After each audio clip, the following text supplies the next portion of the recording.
Hi everyone. A nice short question, again, enormous. Hi Claire. I've heard you say a few times now how the healing we do for ourselves sets the whole world free. Can you please say more about that, as I'm not sure I follow how that works? Yes, there's no way around this one, no matter what it looks like, because it looks, doesn't it, like there's, excuse me, a separate world out there, an objective separate world. And everything about the way that world is held, experienced, looks to be true. And then there's a separate me here that is interacting with this separate world, but which has no influence on how that world appears. And that's duality, that's separation. It just looks like there's a separate external reality. And there can't be. There literally cannot be a separate external reality, because everything about the way the world appears and the way that I appears are made of the same conditioned learning. Even as simple, a phone. If we think of the learning that has gone into that, the registering of a thing called a phone in our mental world, our mental landscape, it becomes a phenomena held in our mental space, and everything about that is learned. It just looks real. It just looks like this is a phone. But even the word phone was learned.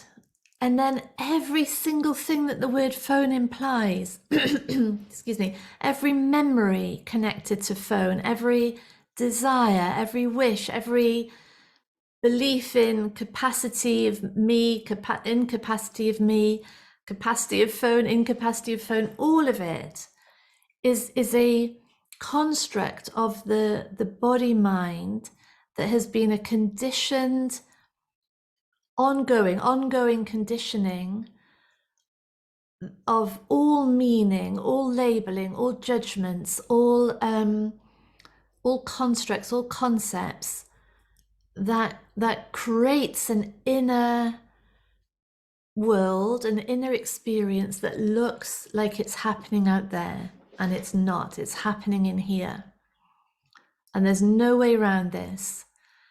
And you could say, well, that's bypass, Claire, because that means we can just turn a blind eye, turn our heads away from the poverty, the violence, the injustice, the prejudice, the danger, everything that's going on out there. We can just turn away from and say, well, it's not real.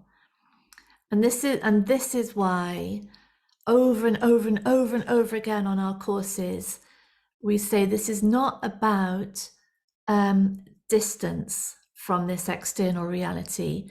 It's about moving in, particularly moving into the areas of life that confront our sense of self, our sense of security, to see what is real in them over and over and over again.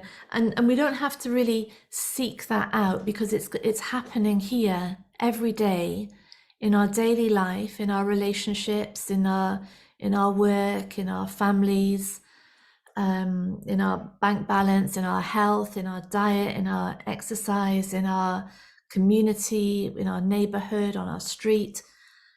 We move in, because these things that present themselves, there might be an argument, or we might get a rejection at work, or we might get turned down, we might not be included in an event, we might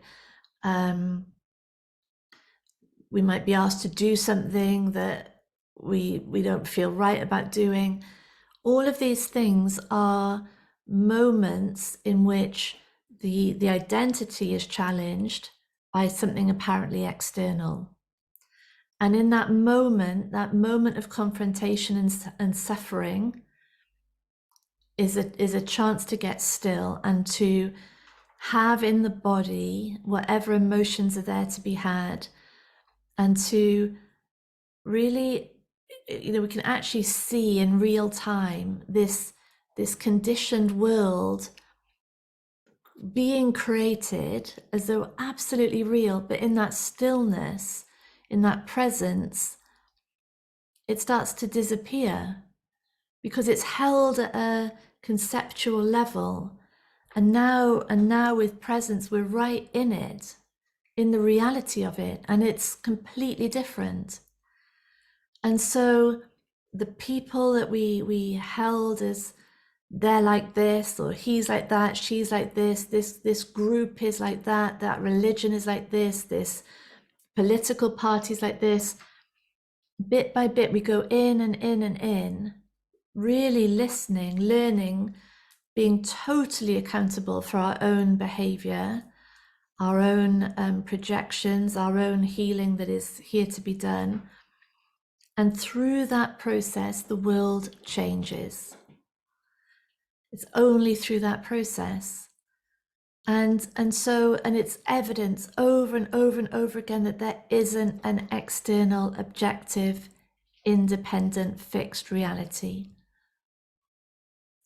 There is just invitation after invitation to see what's real. And every time that invitation, and the invitation is suffering, that's the invitation. The invitation is confrontation, it's discomfort, it's challenge, it's instability, it's sense of self wobbling. These are the invitations daily, and they come in, and in that process, the world changes. And so we go deeper in, and because we're moving all the time to the edges of the comfort zone, our range of activity, the range of people we meet, the range of causes that we take on, or the depth in which we take on a cause, expands all the time. And so we're literally, through our own healing, through our own presence, changing the world, suffering, one moment of suffering at a time. Because there's a continual shift from conceptual world that is, the David Bohm quote, thought creates a world and says I didn't do it. A world held at a thought level, resistance level, and now reality. What is reality? And people change in that space. Groups change. Are the things we most fear, the things we most hate. It changes. It can't not change. And this is spirituality that is being held to account. This is not ivory tower stuff. This is not bypass and withdrawal and escapism. This is turning ourselves into a reality revealer, and that's our only function in life. That's the only reason we're here. Nothing else. Can't be anything else, because nothing else is real. Yeah. So good, brilliant question. Thank you, darling. Bye.